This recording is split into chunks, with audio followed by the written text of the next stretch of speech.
झारखंड शिक्षक पात्रता परीक्षा 2024 की तैयारी की अगली कड़ी में हम लोग जानेंगे कि बालक की विकास की अवस्थाएं कौन कौन सी होती हैं और कैसे कैसे बच्चों का विकास होता है। इन सारी चीज़ों को इस वीडियो में हम लोग देखेंगे और ध्यान से समझने का प्रयास करेंगे, क्योंकि समझना बहुत ज़रूरी है। क्योंकि अगर नहीं समझे हम लोग तो किसी भी परिस्थिति में झारखंड शिक्षक पात्रता परीक्षा को क्रैक करना मुश्किल होगा। बालक के विकास की अवस्थाएं बाल्यावस्था से किशोरावस्था तक शारीरिक, बौद्धिक, सांवेगिक और भाषा विकास को 4 प्रमुख क्षेत्रों में विभाजित किया जा सकता है। हम आगे देखेंगे कि कैसे कैसे बालक की जो विकास की अवस्थाएं हैं वो शारीरिक, बौद्धिक और सांवेगिक और भाषा का जो विकास हो रहा है उसे क्या क्या परिवर्तन बच्चों में देखा जा रहा है, इसको हम लोग समझेंगे। इसमें सबसे पहला आता है शारीरिक विकास। इसे ध्यान से हम लोग ये समझेंगे, शारीरिक विकास एंड फिजिकल डेवलपमेंट।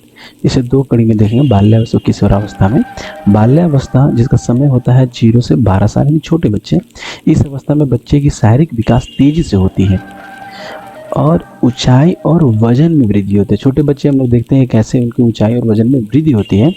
बच्चे चलना, दौड़ना, कूदना जैसी गतिविधियों में सक्षम होते हैं।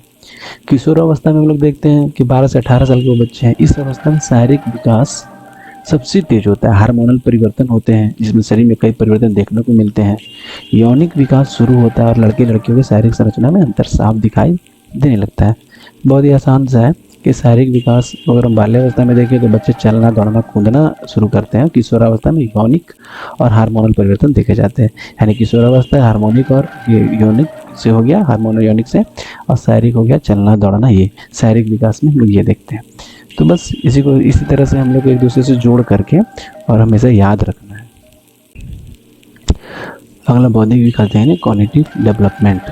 फिर यहाँ तो है बाल्यावस्था, किशोरावस्था। जब भी बाल्यावस्था और किशोरावस्था है तो ध्यान से समझना होगा, बाल्यावस्था 0 से 12 साल और किशोरावस्था 12 से 18 साल तक होता है। बाल्यावस्था में बच्चे की जिज्ञासा बहुत तेज बढ़ जाती है और वह नई नई चीज़ें सीखने की कोशिश करता है। भाषा, गिनती, तर्क शक्ति, समस्या समाधान जैसी क्षमता विकसित होते हैं। इस समय बच्चे का मस्तिष्क तेजी से विकास कर रहा होता है और उसे बहुत सारे अनुभव मिल रहे होते हैं। हम लोग जब भी बौद्धिक विकास को बाल्यावस्था से जोड़ेंगे तो छोटे बच्चों को याद रखेंगे। जैसे हम अपने विद्यालय में, घर पे जैसे बच्चों को देखते हैं कि बाल्यावस्था में बच्चे क्या कर रहे हैं। दूसरा है किशोरावस्था। इस अवस्था में तर्क करने की क्षमता बढ़ जाती है। बच्चे बार बार प्रश्न करेंगे कि जैसे क्यों होता है, चिड़िया क्यों उड़ रही है, हवाई जहाज आसमान में क्यों उड़ रहे हैं। तो ये सब सारी चीज़ें वो तर्क करने, समझने की कोशिश करते हैं। सोचने का स्तर इनका बढ़ जाता है। बच्चे जटिल विषयों को समझने लगते हैं और उनके सोचने का दायरा व्यापक हो जाता है। वे अमूर्त धारणाओं पर विचार करने में सक्षम। मूर्त हो गया जो हमें सामने दिख रहा है। अमूर्त का मतलब जिसको हम इमेजिन कर सकते हैं, कल्पना कर सकते हैं। जैसे भी बड़े बच्चे पढ़ने लगते हैं कि माना कि x बराबर, जैसे कि x बराबर 2a और a बराबर 2 + x, तो अब इसमें x और a का वैल्यू निकालना होता है। तो ऐसे बच्चे क्या करते हैं, अमूर्त चीज़ों को मूर्त चीज़ों से जोड़ करके कई चीज़ों की समस्या का समाधान करते हैं। तीसरा है सांवेगिक विकास, यानी कि इमोशनल डेवलपमेंट।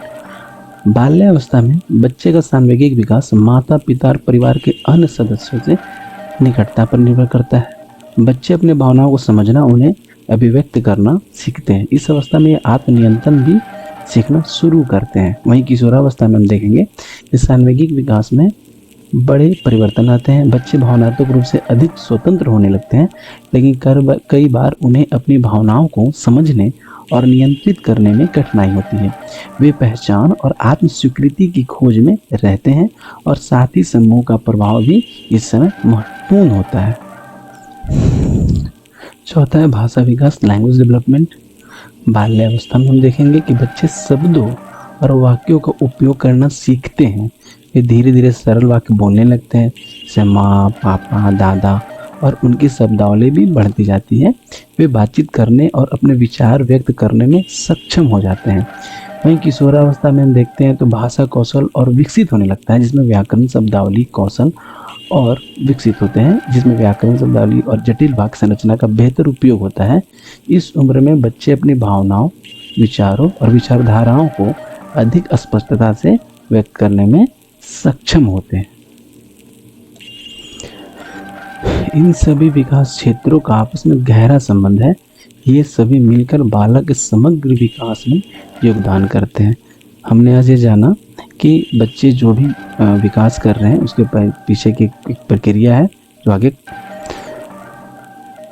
अर्थात शारीरिक विकास, बौद्धिक विकास, सांवेगिक विकास और भाषा विकास, ये सारी चीज़ें मिल करके बच्चों के समग्र विकास में योगदान करते हैं और इससे बच्चों का व्यवहार भी सृजित होता है और बच्चों के विकास भी परिलक्षित होते हैं, काम करते रहते हैं।